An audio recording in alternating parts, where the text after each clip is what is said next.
जब अपना पुरानी दिल्ली में आउटलेट होता था तब हमारी सेल अराउंड होती थी 15-1 हज़ार रुपये। अब हमारे पास जैसे अराउंड 7-8 आउटलेट्स हैं। धीरे धीरे फिर केटरिंग्स भी बढ़ी है। पुरानी दिल्ली के बाहर निकलने से 2-3 लाख रुपए पर डे की हो जाती है सेल हमारी।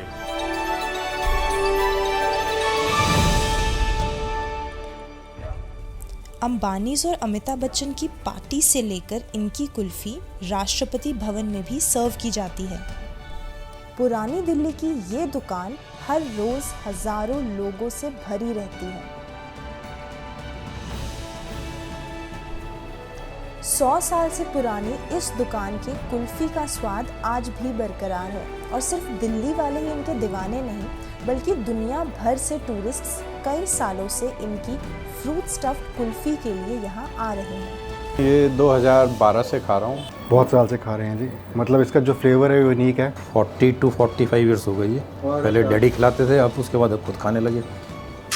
Best kulfi. Stories from Bharat के आज के एपिसोड में हम जानेंगे कि कैसे हरियाणा के एक फार्मर ने बनाया करोड़ों का बिजनेस।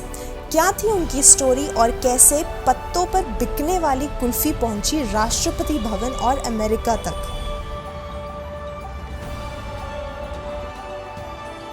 वैसे तो बचपन से आदमी टच रहता है, देखता रहता है तो उससे बहुत कुछ सीख जाता है।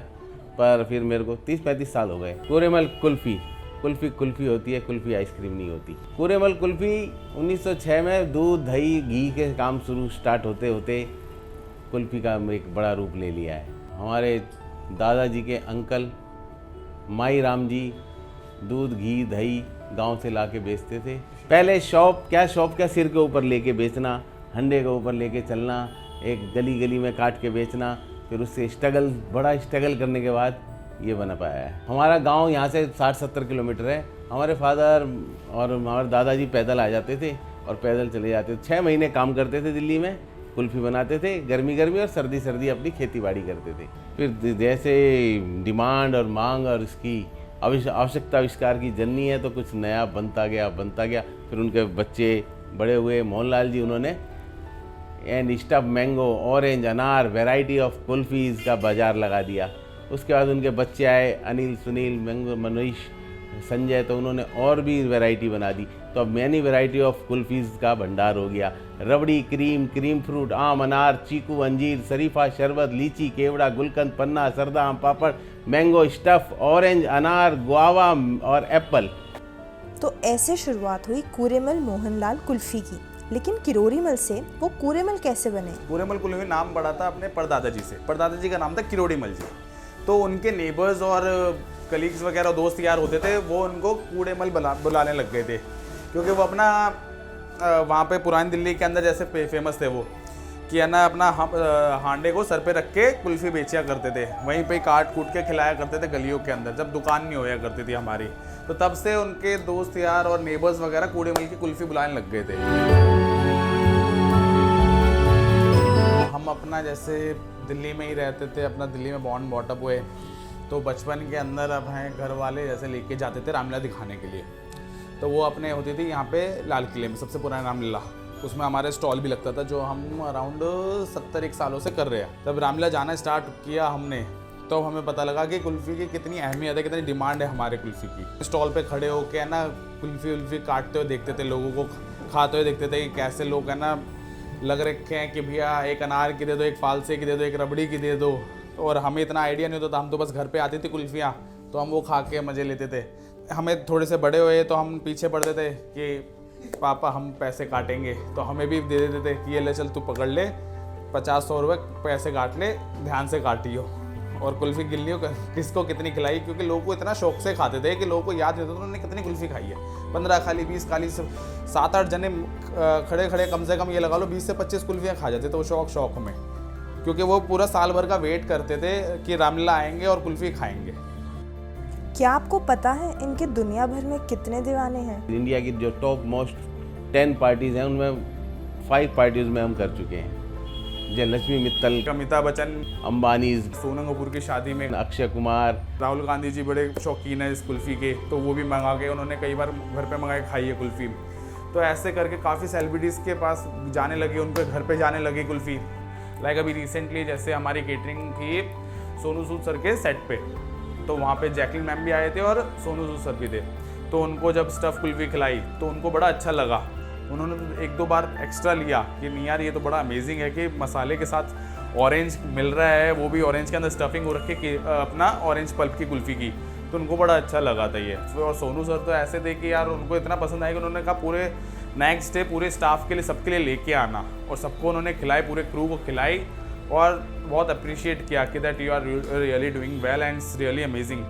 किसे पता था कि एक दिन यही नाम पुरानी दिल्ली में इतना मशहूर ब्रांड बन जाएगा कि सिर्फ दिल्ली और भारत तो क्या बल्कि पूरी दुनिया भर में इनकी डिमांड होने लगेगी। तो लोगों के काफ़ी ऑर्डर्स आने लगे, लाइक बैंगलोर से आते हैं, बॉम्बे से भी आते हैं, थाईलैंड से भी आए, इटली हो गया, ऑस्ट्रिया हो गया, सिंगापुर हो गया, यूएस में करी हुई है।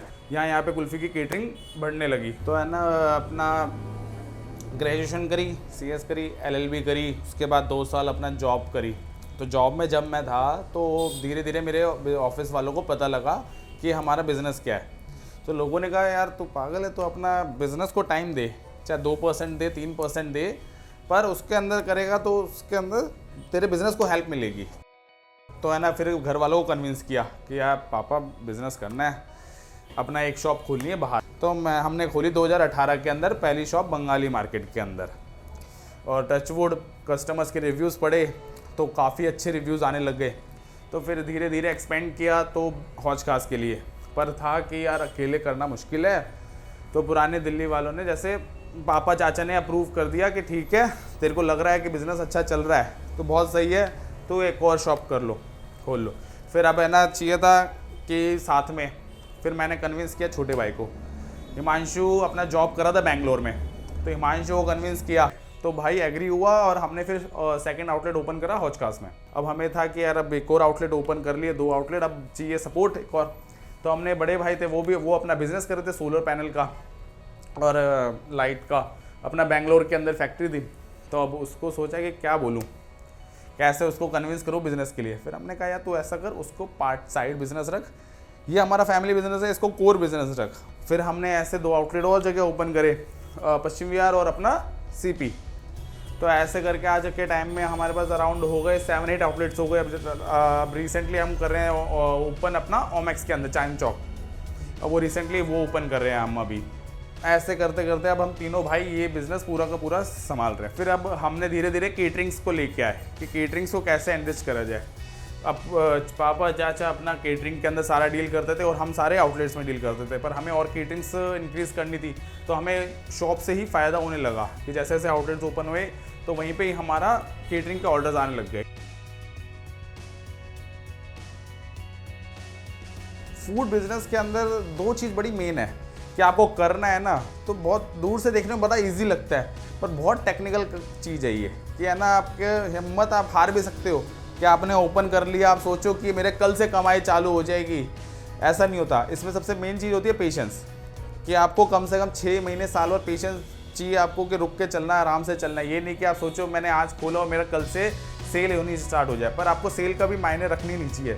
आपके पैशन होना चाहिए कि आपको इस चीज़ के अंदर उतरना है तो पूरा खुद से उतर जाओ, कि आप ये मत सोचो कि है ना पैसा आएगा सेल होएगी पैसे की। आप पैशन रखो कि आपको मज़ा आना चाहिए उसको बेचने के लिए, लोगों को खिलाने के लिए, लोगों के रिव्यू सुनने के लिए। ये चीज़ हमारे अंदर पैशन था, तो हमने सिर्फ कस्टमर रिव्यूज़ लिए थे कि कैसा उनको लग रहा है। कूरेमल की 117 साल पुरानी इस विरासत में छिपा है एक जज्बा, एक कहानी और कुछ कर दिखाने की एक आग। स्टोरीज फ्रॉम भारत का ये एपिसोड यहीं पर ख़त्म होता है। See you in the next episode with another brand, another story.